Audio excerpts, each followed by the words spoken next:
Hello. Don't know if you can hear the road going by, which is a bit of a shame, but I'm in a beautiful spot with my little gremlin child. And I guess I was just doing a little ritual, in a sense, to say goodbye to this jam jar.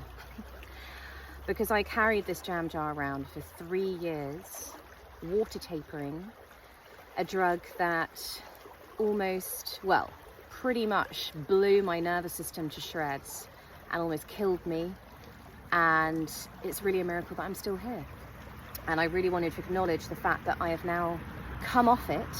It's been over a month, and I'm still here, be it bits of nerve pain and sort of strange things going on, but nothing like the before. And this drug happened to be lorazepam, something that was given to me in the pandemic for tinnitus, broken sleep, and, being naive and not really knowing anything about medication, not many of us do, I trusted the private doctor that gave it to me for 6 months, and then just took me off it, overnight. There was no taper, which then blew the nervous system apart. And I became very unwell on the drug as well. I became very thin, not myself, very full of anxiety, terror, suicidal thoughts, all sorts.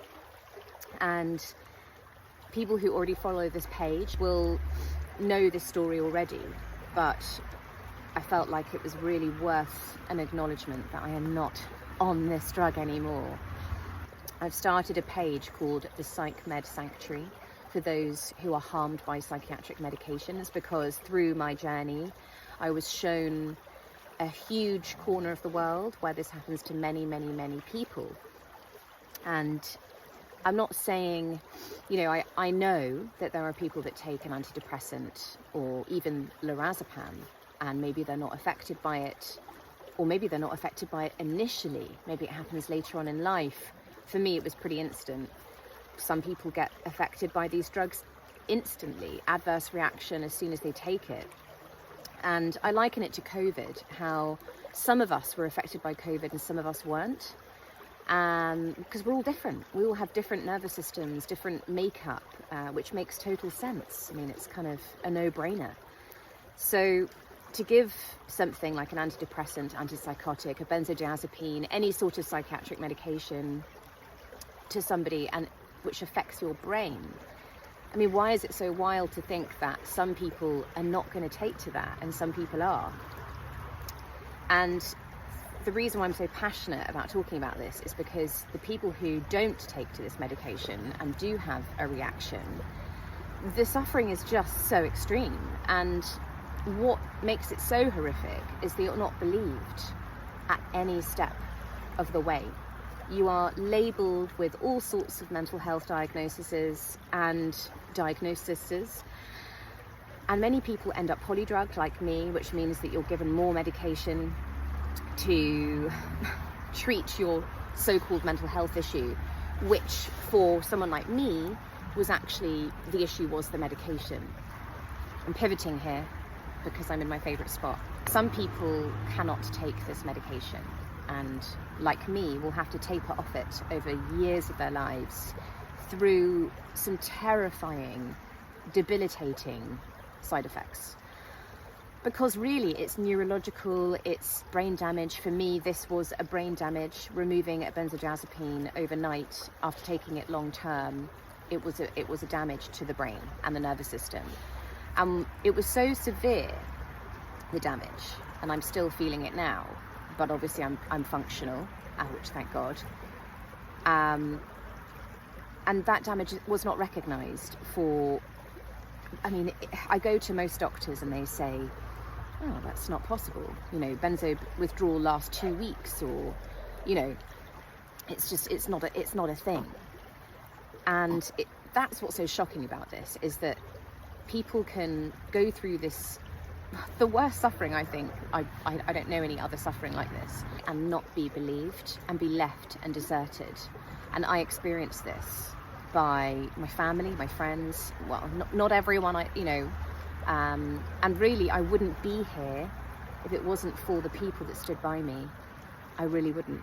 And I just want to say a huge thank you to all my friends who have stood by me through this, who have heard me out, who have not looked at me like an alien when I'm talking, that actually what I'm saying is true, and they've heard my truth, and they've treated me like I should really be treated, or anyone should be treated in this, with love and compassion, and really to validate my experience, because it's like having some awful disease and you're suffering so badly with it, but everyone doesn't believe that you have it, and they don't care, and actually they think that you're just an idiot.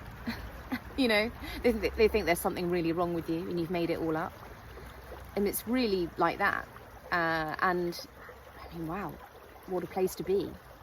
So yeah, I just wanted to celebrate the fact that I'm not on this truck anymore and I'm still standing.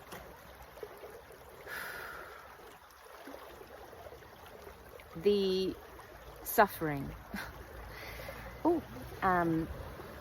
I've had to navigate my life around this for the last 4 years, and I could not be here. You know, the mental torture that these drugs can create when they go wrong. And I get it. So some people take an antidepressant and it helps them. It takes away their anxiety or the depression, or it makes them feel better. Some people take an antidepressant like me and they have awful side effects, feel like they're coming out of their body, seizures, akathisia, this thing that you can't stop pacing, you can't stop moving. That's a big one, akathisia, huge. That will then lead people to take their lives, because it is just the most awful thing you could ever experience, and people commit suicide after taking something like an antidepressant.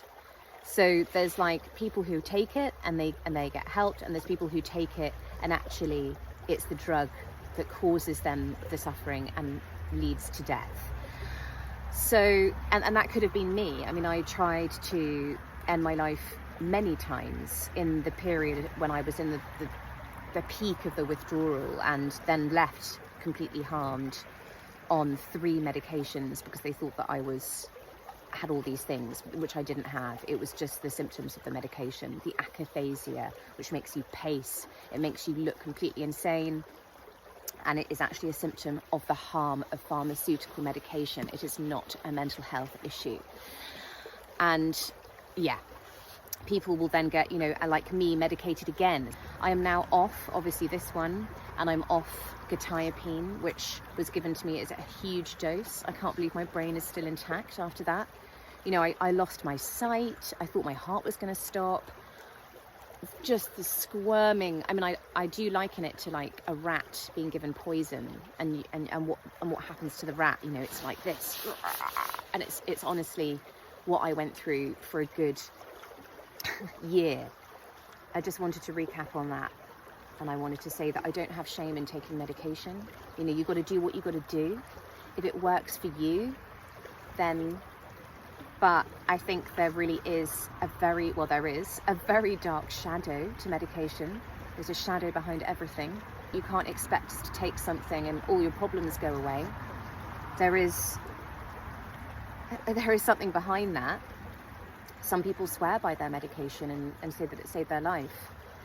I just, having seen the risks to these medications, and if I had been told there are risks, and if you're particularly sensitive to medications or chemicals, I wouldn't go down the route of taking a medication. Then I would have said, okay, I'm not going to go down that route because I am very sensitive to chemicals, to unnatural things in the body. Some people aren't. And so I would have known, and if I had been given that informed consent, if I had just been given that and said, you know, something, because it's not spoken about.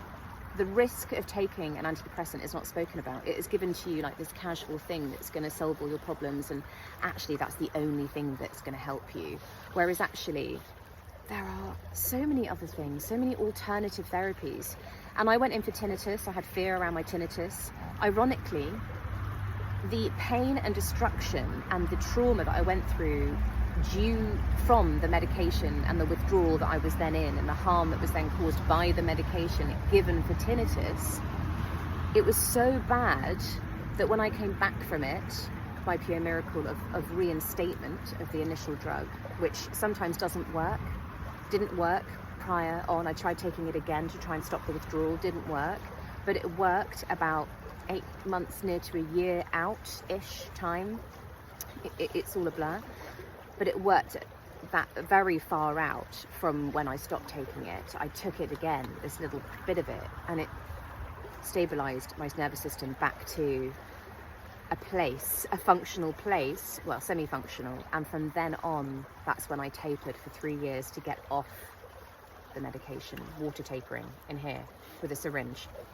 So anyway, I went off on a tangent there, but basically, I believe, yes, that my tinnitus could have been treated in a different way, because, as I was saying, the whole experience of it all was so terrifying that when I did come back from that reinstatement, it basically gave me this perspective, and I didn't care about my tinnitus anymore. My brain had got so used to the sound by that point that I didn't have anxiety around my tinnitus. In fact, my tinnitus is 10 times worse than it was due to the nervous system harm from the medication, ironically. 10 times worse. And when I taper this, when I came off it, it was like so loud. But because I have got used to the sound, I'm fine. And that could have definitely been done. That could definitely have been achieved without medication, without destroying my life for the last 4 years in a lot of ways. I wish doctors would take the time to look at other alternative therapies and why somebody might be struggling. There's so many other reasons: diet, life, circumstances, history, childhood, so much. Yes, so I know this is a long video, but I wanted to conclude because it's important to acknowledge the achievement of this and the fact that I'm still here, and to say thank you to all those that stood by me, and thank you to whatever and whoever is above us or around us, the things that we can't explain, because I truly think that I would not be here without it.